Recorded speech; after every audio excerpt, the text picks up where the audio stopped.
Everyone, welcome back in Mehkan boutique. और आज के इस वीडियो में मैं आपके साथ अम्ब्रेला प्लाजो की detail cutting and stitching share करने वाली हूँ। सो इस वीडियो को एंड तक जरूर देखिएगा। सो बेसिकली गाइस, काफी टाइम पहले मैंने एक अम्ब्रेला प्लाजो की cutting and stitching video upload करी थी, जो कि हमने स्मॉल साइज में रखा था। सो उस पर मुझे काफी सारी कॉमेंट्स आई थी कि आप XL and double XL size में अम्ब्रेला प्लाजो की कटिंग एंड स्टिचिंग बताएं।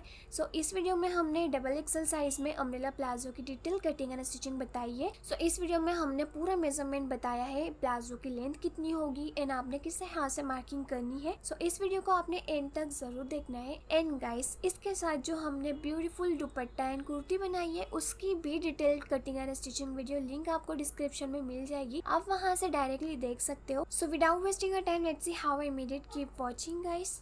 सो फर्स्टली इस अम्ब्रेला प्लाजो को बनाने के लिए यहाँ पर मैंने 5 मीटर रोसा सिल्क फैब्रिक लिया है। सो बेसिकली गाइज, यहाँ पे हमने डबल एक्सेल साइज का अम्ब्रेला प्लाजो बनाया है, उसके लिए यहाँ पे मैंने 5 मीटर फैब्रिक लिया है। बट अगर आपका स्मॉल साइज हो तो आपने 4 मीटर या 4.5 मीटर फैब्रिक आपके लिए इनफ होगा। सो यहाँ पे हमने रोसा सिल्क फैब्रिक यूज करा है, बट आप अपने चॉइस के अकॉर्डिंग कोई सा भी फैब्रिक यूज कर सकते हो, जो भी आपके पास अवेलेबल हो। फर्स्टली यहाँ पे मैंने 5 मीटर फैब्रिक को 4 फोल्ड करके रखा है, एज यू कैन सी। सो देखिए, फैब्रिक की जो लेंथ है वो 5 मीटर है एंड फैब्रिक की विड्थ होगी 44.5 इंचेस। सो देखिए, मोस्टली प्लाजो में जॉइंट आता है नीचे। सो ये इसलिए होता है, एक तो अगर आपकी लेंथ ज्यादा हो या फिर फैब्रिक की विड्थ कम हुई, सो उसके अकॉर्डिंग ही हमारे फ्लेयर में जॉइंट आता है। अगर आपके पास फैब्रिक की विड्थ ज्यादा हो तो उसमें आपका जॉइंट नहीं आएगा। सो देखिए, फैब्रिक को 4 फोल्ड करने के बाद फर्स्टली हम वेस्ट की मार्किंग करेंगे। सो देखिए, हमारा वेस्ट है 42 इंचेस, उसके अकॉर्डिंग यहाँ पर हमने 6 इंचेस में सर्कुलर मोशन में मार्किंग करी है। सो देखा जाए तो 42 को हम 4 से डिवाइड करेंगे तो उसका आएगा 10.5 इंचेस। बट ये हमारा फुल सर्कल है। सो सर्कल जब हम कट करते हैं तो वो और इंक्रीज हो जाता है, इसलिए हमने 6 इंचेस पर मार्किंग करी है।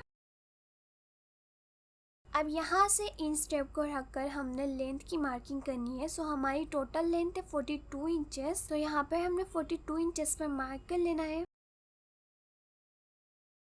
अब इन स्टेप को ऊपर की तरफ रखेंगे और देखिए, ये जो हमने मार्किंग करी थी यहाँ पर 48 इंचेस आ रहा है, तो सर्कुलर मोशन में हमने 48 इंचेस पर मार्किंग करनी है। सो देखिए, यहाँ पर हमने लेंथ की मार्किंग करी है 42 इंचेस पर। आपकी जितनी भी लेंथ हो, आपने उसमें से 2 इंचेस माइनस करके यहाँ पर मार्किंग करनी है, जस्ट बिकॉज उसमें हमारा बेल्ट भी आएगा। सो बेल्ट का मेजरमेंट माइनस करके ही हमने यहाँ पर लेंथ मार्क करनी है।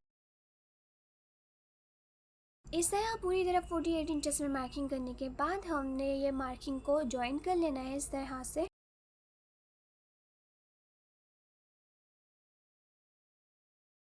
तो यहाँ पर हमारी मार्किंग कंप्लीट हो गई है। Now let's cutting on the mark. And guys, as you can see, यहाँ पर हमारा थोड़ा सा जॉइंट आएगा प्लाजो में, जस्ट बिकॉज हमारी जो प्लाजो इसकी लेंथ 44 इंचेस थी। अगर आपके प्लाजो की लेंथ 39, 38 या फिर 37 इंचेस होगी तो उसमें आपका जॉइंट बिल्कुल भी नहीं आएगा।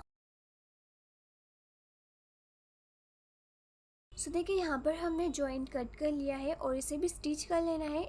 और देखिए, अब हम यहाँ पर क्रॉच की मार्किंग करेंगे। उसके लिए देखिए, यहाँ पर हमारा बेल्ट है 3 इंचेस। 3 इंचेस इस तरह से ये मार्क के ऊपर रखेंगे एंड टोटल हमारी क्रॉच आएगी 13 इंचेस। तो 13 इंचेस मार्क कर लेना है और विड्थ वाइज इस तरह से हम 2.5 इंचेस पर मार्क करेंगे। अब इस तरह से ये मार्किंग को क्रॉस ज्वाइन कर लेंगे एंड यहाँ पर हमने इस तरह से राउंड शेप ड्रॉ करना है और अब इस मार्किंग पर कटिंग कर लेनी है।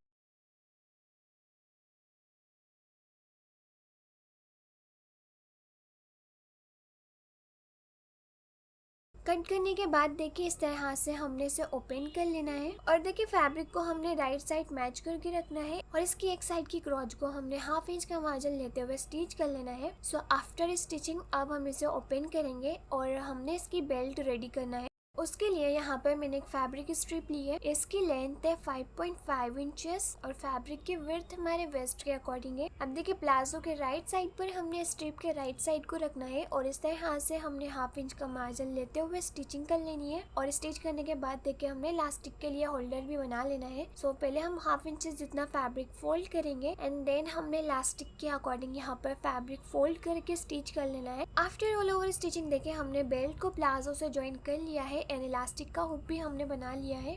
अब हमने इलास्टिक को हुक में इंसर्ट करना है। सो यहाँ पर मैंने इलास्टिक लिया है, इसके एक साइड पर पिन लगाइए और इलास्टिक की जो विड्थ है वो हम लेंगे 33 इंचेस। अब इसे यहाँ से देख के हमने हुक में इलास्टिक को इंसर्ट करते जाना है।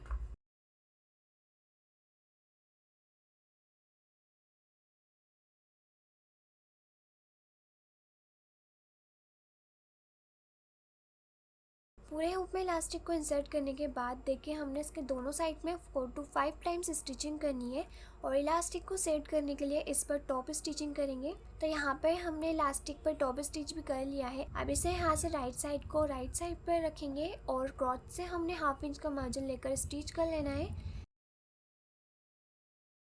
आफ्टर ऑल ओवर स्टिचिंग यहाँ से भी हमने हाफ इंच का मार्जिन लेते हुए स्टिचिंग कर लेनी है और जो हमारी बॉर्डर्स है उसे हमने सिंपली डबल फोल्ड करके स्टिच करना है। आप चाहे तो पिको भी कर सकते हो। सो यहाँ पर मैंने इस प्लाजो पर लेस लगानी थी तो यहाँ पर मैंने 9 मीटर लेस का यूज करा है। तो बॉर्डर्स को फोल्ड करने के बाद हमने इसे यहाँ से पूरे प्लाजो पर लेस को स्टिच कर लेना है। आप चाहे तो लेस को स्किप कर सकते हो। So after all over stitching यहाँ पे हमारा अम्ब्रेला प्लाजो बनकर रेडी हो गया है। So do let me know in the comment आपको ये प्लाजो की कटिंग एंड स्टिचिंग कैसी लगी। मैंने इस प्लाजो को डिटेल में एक्सप्लेन करने की कोशिश करी है। आई होप आपको समझ में आई होगी। सो अगर आपको ये वीडियो पसंद आई होगी तो इस वीडियो को लाइक एंड शेयर जरूर करें। Do subscribe my channel for more outfit designing videos. Thank you so much for watching. Bye.